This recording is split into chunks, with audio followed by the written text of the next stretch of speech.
Welcome, future clinicians. Let's begin with a case. You're on your internal medicine rotation. Two patients arrive. Patient A, a 19-year-old with high fever, severe sore throat, massive cervical lymphadenopathy. He's profoundly fatigued. A monospot is positive. Diagnosis: infectious mononucleosis. Pathogen: Epstein-Barr virus. Patient B, a 38-year-old, also febrile, also with a sore throat. But his physical exam reveals blistering oral ulcers and painful genital lesions. He's also confused. A PCR test from his cerebrospinal fluid comes back positive. Diagnosis: herpes simplex encephalitis. Pathogen: herpes simplex virus type 1. Here is our fundamental question. Both are viral illnesses. Both cause fever and fatigue. But their clinical presentations, the organs they attack, the syndromes they create are worlds apart. Why? The single most important answer lies in a concept far deeper than the virus's name. It's the concept of viral tropism. Tropism is not just a basic science footnote. It is the master key that maps a virus's path through the human body. It determines where a virus goes, what damage it does, and ultimately, the clinical picture you must diagnose and manage. In this discussion, we will move beyond memorizing life cycles. We will build a clinical framework. We will see how the molecular handshake between a viral protein and a human receptor dictates everything from your diagnostic strategy to your treatment plan. This is essential high-yield medicine. First, we must define our terms with clinical precision. In pathology, tropism describes the specificity of a pathogen for a particular host, tissue, or cell type. For viruses, this specificity is governed at the molecular level by two major factors. First, attachment and entry. This is the lock and key mechanism. A protein on the viral surface, often called an attachment protein or spike, must bind to a specific receptor molecule on the surface of a human cell. No binding, no entry. No entry, no infection of that cell type. Think of it as a virus having a specific key. The second factor is post-entry permissiveness. Even if the virus gets inside the cell, that cell must have the complete internal machinery the virus needs to replicate. It needs the right cellular enzymes, the right transport systems, the right environment to complete its life cycle.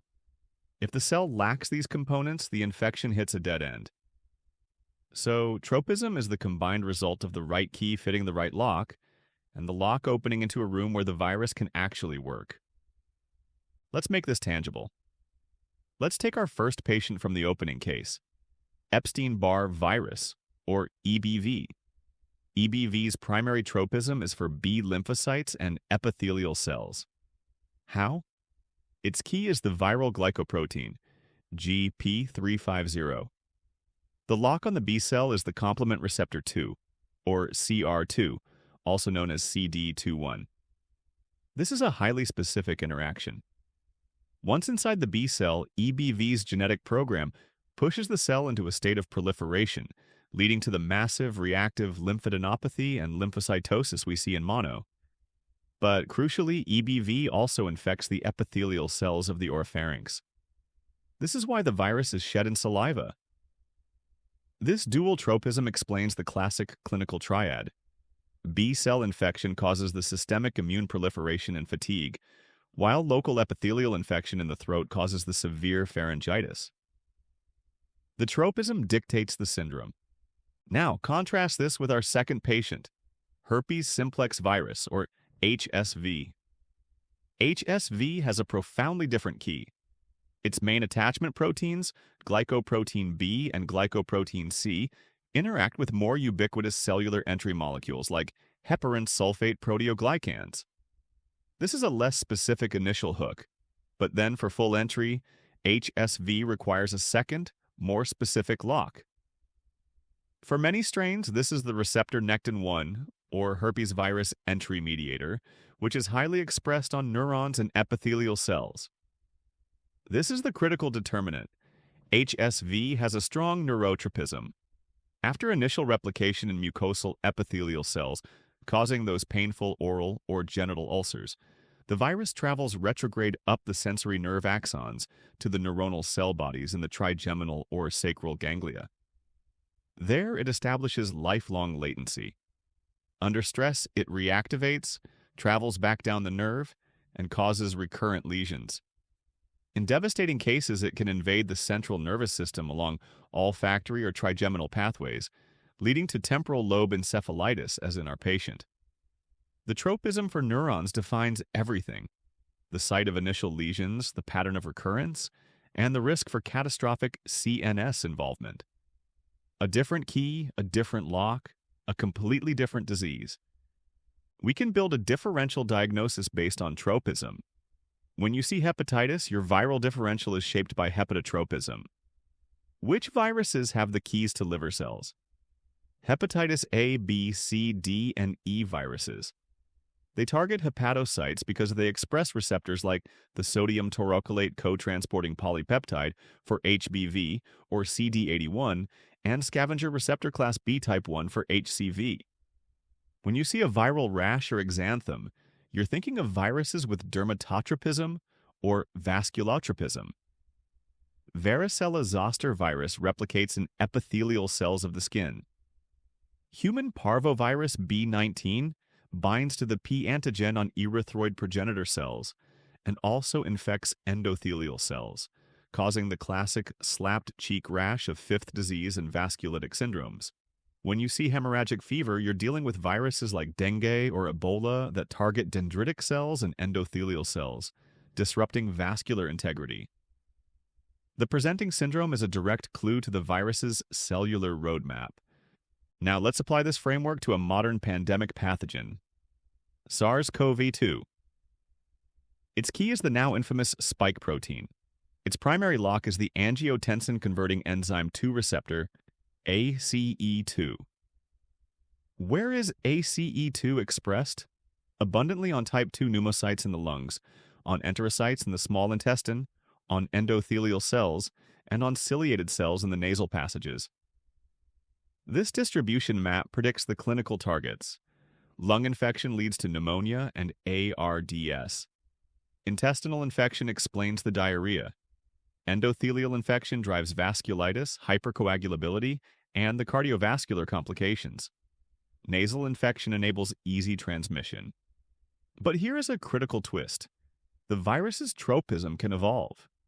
Variants like Omicron acquired mutations that altered the shape of the key, making it bind more efficiently to ACE2 on upper respiratory tract cells, but potentially less efficiently on lung cells. This shift in cellular preference is a major reason why Omicron presented more with bronchitis, laryngitis, and sore throat, and less with profound viral pneumonia compared to earlier variants. The clinical syndrome changed because the viral tropism, at a tissue level, changed. This leads us to the powerful link between tropism and diagnostics. Knowing a virus's tropism tells you where to look for it. For a neurotropic virus like HSV or West Nile virus, the diagnostic gold standard often comes from cerebrospinal fluid analysis via lumbar puncture. For a pneumotropic virus like SARS-CoV-2 or influenza, you swab the nasopharynx or test lower respiratory secretions. For a virus with viremia and lymphotropism like HIV or CMV, you test the blood. For an enterotropic virus like norovirus or rotavirus, you test the stool. Your diagnostic strategy is a direct application of tropism. You go where the virus is most concentrated. Finally, and most importantly, tropism is the foundation of modern therapeutics and vaccine design. Antiviral drugs often work by blocking the very steps that define tropism. Let's take HIV. HIV's key is its envelope glycoprotein, GP120. Its primary lock on the helper T cell is the CD4 receptor, with a co-receptor, either CCR5 or CXCR4. The drug Maraviroc is a CCR5 co-receptor antagonist. It physically blocks that lock, preventing viral entry. It is a drug whose entire mechanism is predicated on disrupting a specific tropism interaction. Similarly, the influenza virus uses its hemagglutinin protein to bind to sialic acid residues on respiratory epithelial cells. The neuraminidase inhibitors, like oseltamivir, Tamiflu, work by blocking the neuraminidase enzyme, which is needed for the new viral particles to bud off from the infected cell and spread to neighboring ones. It contains the infection within the initially targeted cells. And for vaccines, understanding tropism is paramount. The goal is to induce antibodies that neutralize the virus by blocking that key from fitting into the lock. The mRNA COVID-19 vaccines instruct our cells to make the SARS-CoV-2 spike protein, so we generate antibodies against it. Those neutralizing antibodies bind to the spike key and prevent it from engaging the ACE2 lock. They are a direct precision countermeasure against the tropism event itself. Let's conclude with a clinical thought experiment. A patient presents with acute flaccid paralysis. Your mind immediately goes to poliovirus. Why? Because of its specific neurotropism for motor neurons in the anterior horn of the spinal cord. That tropism is defined by its binding to the CD155 receptor, which is highly expressed on those neurons. Destruction of those neurons leads to the irreversible asymmetric paralysis. Now consider another virus causing paralysis, West Nile virus. It can also cause a poliomyelitis-like syndrome, but its neurotropism has a different flavor. It also strongly infects neurons in the brainstem and deep brain nuclei. So, while both can cause weakness, the surrounding clinical context, the presence of encephalitis or Parkinsonian features, might offer a clue, all stemming from subtle differences in their cellular preference. In summary, viral tropism is the indispensable link between the molecular biology of a pathogen and the art of clinical medicine. It is the reason why EBV gives you mono and HSV gives you encephalitis. It shapes your differential diagnosis. It guides your diagnostic tests. It explains the mechanism of our best drugs and vaccines. As you study, don't just memorize a list of viruses and their associated diseases. Look deeper. Ask, what is its receptor? What cell type does that mark? How does that explain the symptoms? This framework will transform your understanding from rote memorization to intuitive clinical reasoning. You will begin to see the patient not just as a collection of symptoms, but as a landscape of potential locks, and the virus as a key searching for the right door to open. Your job is to predict that door, guard it, and if it's opened, know how to evict the intruder. This is the power of understanding tropism. Thank you for your time and dedication to this incredible field. This has been a discussion on the clinical power of viral tropism. Until next time, keep reasoning, keep connecting, and keep learning.